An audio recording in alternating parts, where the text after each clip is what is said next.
Direktur Pelaksana Dana Moneter Internasional atau IMF, Kristalina Georgieva mengatakan ekonomi dunia pada 2023 akan gelap karena menghadapi resiko resesi dan ketidakstabilan pasar keuangan. Dan IMF juga menegaskan prospek ekonomi global gelap gulita, mengingat guncangan yang disebabkan oleh pandemi COVID-19, perang antara Rusia dan Ukraina, hingga bencana iklim di semua benua. Lantas, apa dampaknya bagi Indonesia? Kita akan mengulasnya untuk Anda bersama 2023 resesi dunia.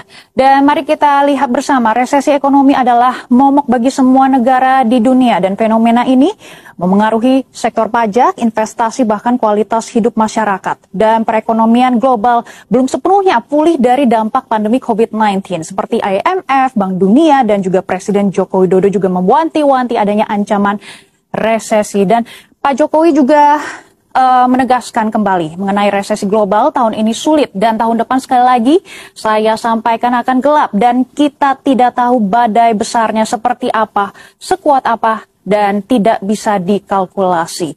Nah, kalau misalnya kita melihat dalam situasi resesi, biasanya perusahaan akan melakukan efisiensi dan salah satunya melalui pengurangan beban gaji karyawan. Alhasil, ini pengangguran meningkat akibat PHK. Dan seperti fresh graduate juga akan sulit mencari pekerjaan karena perusahaan berusaha memangkas karyawan. Dan kita akan melihat apa sebenarnya penyebab resesi global. Kita lihat kenaikan laju inflasi dunia ini meningkat, bukan hanya di Indonesia saja. Kita bisa melihat kalau misalnya di negara maju seperti di Inggris, di Amerika Serikat, ini kenaikan laju inflasinya sangat-sangat tinggi. Ini sudah mencapai rekor tertinggi. Dan untuk menekan laju inflasi, sebenarnya banyak sekali bank sentral di semua negara akan menaikkan suku bunga acuannya untuk menekan laju inflasinya. Dan kita tidak boleh lupa, apa sebenarnya perlambatan ekonomi? Ini sebenarnya pemicunya adalah COVID-19. Jangan bosan ya dengan COVID-19 ini karena banyak sekali dampak yang kita rasakan saat ini. Dan selain itu, kenaikan harga pangan dan juga energi, dampak perang Rusia. Dan ini adalah salah satu alasan utama resesi ekonomi global 2023 adalah perang Ukraina dan Rusia. Pasalnya kedua negara ini merupakan produsen utama komoditas dan juga energi dunia. Akibat perang ini harga komoditas terutama pangan dan juga energi melonjak tajam dengan cepat. Dan harga komoditas akan memengaruhi harga bahan baku di tingkat industri. Dan saat harga bahan baku makin mahal, harga jual ke konsumen, ke kita, semua akan ikut naik. Mari kita lihat bersama beberapa harga komoditas dunia yang meroket.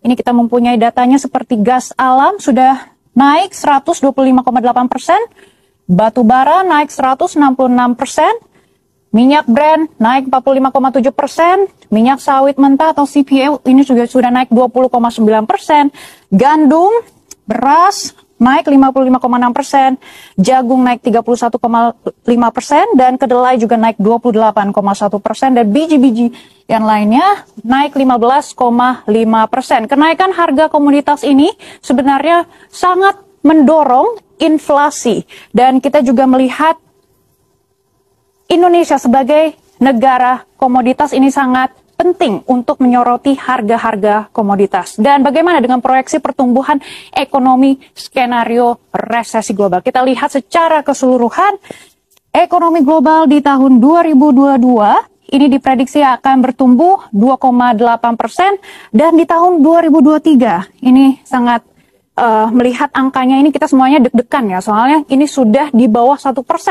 Yakni 0,5%, dan di tahun 2024 mencapai 2%. Ini kita semua lagi pilpres, ini juga sebenarnya akan menjadi sorotan utama kita semua bagaimana nanti presiden selanjutnya menangani ekonomi Indonesia. Dan kita melihat ekonomi negara maju, ini sudah terlihat ada minusnya di sini. Ini juga menjadi sorotan kita semua karena pertama kalinya ekonomi negara maju pertumbuhannya minus di 0,6%. Dan selain itu, kita juga melihat ada ekonomi negara berkembang di sini, dan Indonesia juga masuk ke kategori negara berkembang di tahun 2022 ini naik 3,5%, di tahun 2023 diprediksi akan naik 1,8%, dan 2024 ini pertumbuhannya akan mencapai 3,4%. Dan Bank Dunia juga memprediksi seandainya resesi memang terjadi, dampaknya akan lebih dirasakan oleh negara maju ketimbang negara berkembang seperti data yang kita lihat bersama ini. Dan selanjutnya tentunya kita harus lihat bagaimana Menteri Keuangan Republik Indonesia kita, Sri Mulyani, mengatakan atau mengeluarkan statement terkait dengan resesi global ini. Tantangan ekonomi bergeser dan juga semakin rumit.